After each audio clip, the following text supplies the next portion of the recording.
নমস্কার সবাইকে। তো তোমরা সবাই কেমন আছো আমাকে জানিও। তো আজ কিন্তু সোমবার, আজকে কিন্তু আমি কোনো রকম রেসিপি বা ব্লগ নিয়ে আসিনি। আমি ঘরে কীভাবে ঠাকুর সেবা করি বা কীভাবে ঠাকুর পুজো করি তো সেটা আমি শেয়ার করব। তো প্রথমেই একটি পাত্রে আমি বেলপাতা আর গঙ্গা জল দিয়ে শিব ঠাকুরটাকে বসিয়ে দিয়েছি। এবারে আমি দুধটা দিয়ে দেবো, আর দুধের মধ্যে কিন্তু কোনো রকমের জল মেশাইনি। আর হ্যাঁ, একটা কথা, তো বাইরে যদি কোনো ব্যাকগ্রাউন্ড মিউজিক আসে তাহলে একটুখানি ম্যানেজ করে নিও।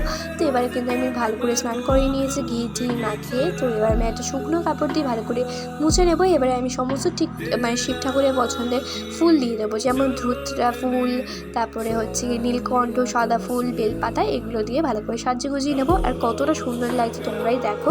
তো প্রতি সোমবার কিন্তু আমি নৈবেদ্য দিই, তো এখানেও আমি আছে সেটাই দিয়েছি। তো এবার আমি একটুখানি ফলও কেটে দেবো।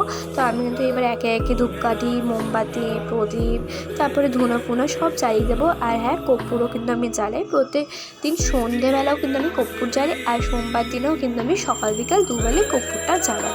তো আমার পুজোতে যদি আপনাদের কোনো রকমের ভুল ত্রুটি হয়ে থাকে তাহলে আমাকে ক্ষমা করে দেবে। আজকের মতো এতটুকুই। আর কমেন্ট করে জানাবেন যে আমার ভিডিওটা কেমন লেগেছে।